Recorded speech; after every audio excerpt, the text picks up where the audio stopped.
आपका हमारे चैनल पे स्वागत है। इस वीडियो में हम आपको बताएंगे कि मत्स्य न्याय क्या है, मछली का न्याय, और ये कब से लागू हुआ है या कब बनाया गया। देखिए, मत्स्य न्याय या मछली का न्याय एक प्राचीन भारतीय दर्शन है जिसका अर्थ है मछलियों का कानून। इसे प्रकृति के उस मौलिक नियम के रूप में वर्णित किया जाता है जिसके अनुसार बड़ी मछली छोटी मछली को खा जाती है, अर्थात शक्तिशाली निर्बल को नष्ट कर देता है। मनुस्मृति में मत्स्य न्याय के बारे में बताया गया है। इसके अलावा इसकी व्याख्या तथा प्रभाव के बारे में महाभारत तथा कौटिल्य के अर्थशास्त्र में भी लिखा गया है। इसे प्राकृतिक न्याय या जंगल का न्याय या मछली का न्याय कहा जाता है। तो इसका प्रकृति से क्या संबंध है, ये हम आपको इस वीडियो में बताएंगे। तो जंगल का कानून हो गया। तो सरल शब्दों में, जब अव्यवस्था का वातावरण होता है तो शक्तिशाली निर्बल पर हावी हो जाते हैं। प्राचीन भारतीय दार्शनिक चाणक्य, जो मौर्य सम्राट चंद्रगुप्त मौर्य के मुख्य सलाहकार थे, वे अपने ग्रंथ अर्थशास्त्र में इस सिद्धांत का उल्लेख किया है।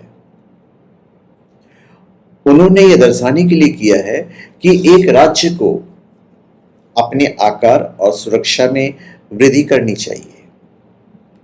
चाणक्य के अनुसार सरकार या विधि के शासन के अभाव में मानव समाज पतित होकर अराजकता की स्थिति में पहुंच जाएगा, जिसमें शक्तिशाली लोग ठीक उसी तरह से निर्बलों को नष्ट कर देंगे या उनका शोषण कर लेंगे जैसे बड़ी मछली छोटी मछली को खा जाती है। अब ये उचित है या नहीं, ये तो हम आपको इस वीडियो में नहीं बताएंगे, किसी अन्य वीडियो में बताएंगे। तो मत्स्य न्याय क्या है, हम सिर्फ वही बताने वाले हैं इस वीडियो में। उदाहरण से भी हम आपको समझा सकते हैं। उदाहरण के रूप में देखिए, हम अपने विद्यालय की पुस्तकों का उदाहरण ले सकते हैं जिसमें हमें पशु पक्षियों का खाद्य श्रृंखला समझाई जाती है।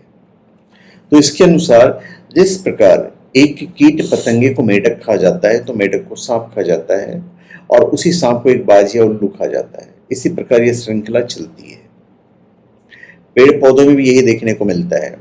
यदि आप दो पेड़ों को एक साथ लगा देंगे तो आप पाएंगे कि ज्यादा शक्तिशाली पेड़ के द्वारा कम शक्तिशाली पेड़ का अन्न जल खाद जो है वो बड़ा पेड़ ले लेगा।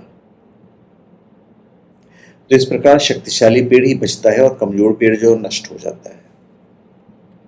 इसे प्रकृति का नियम इसलिए कहा जाता है क्योंकि पृथ्वी पर सब कुछ वन, अरण्य, इनसे ही शुरू होता है तथा वहां केवल प्रकृति का ही नियम चलता है।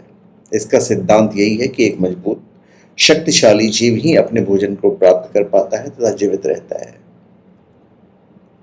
तो मत्स्य न्याय में कोई नियम, सिद्धांत, कानून, व्यवस्था, अधिकारी नहीं होते हैं। इसका केवल एक सिद्धांत है और वो है सशक्त जीव रहेगा और निर्बल मारा जाएगा।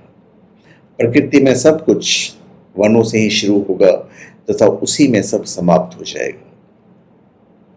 धर्म ग्रंथों में भी इसकी उल्लेखना की गई है। इसी मत्स्य न्याय को समाप्त करने की शक्ति केवल मानव जाति में होती है, क्योंकि ईश्वर ने उसे जो चीज दी है वह किसी अन्य जीव में नहीं है, और वह है असीमित बुद्धि तथा ज्ञान को अर्जित करने की क्षमता। और इसी का उपयोग कर मनुष्य शासन व्यवस्था बनाता है तथा सभी को समान अधिकार देता है। इसीलिए कौटिल्य दंड के महत्व पर बल देते हैं, क्योंकि इसके अभाव में मत्स्य न्याय अर्थात अराजकता उत्पन्न हो जाएगी। तो धन्यवाद, आप सबका हमारे चैनल पे स्वागत है। आप हमारे चैनल पे सब्सक्राइब करें और अपने कमेंट दीजिए, और आप कोई भी स्पेशल प्रोडक्ट shivago.com या umja.com से प्राप्त कर सकते हैं। जेन्युइन, ऑथेंटिक, लैब सर्टिफाइड और साथ में अभिमंत्रित भी, यदि आप चाहें।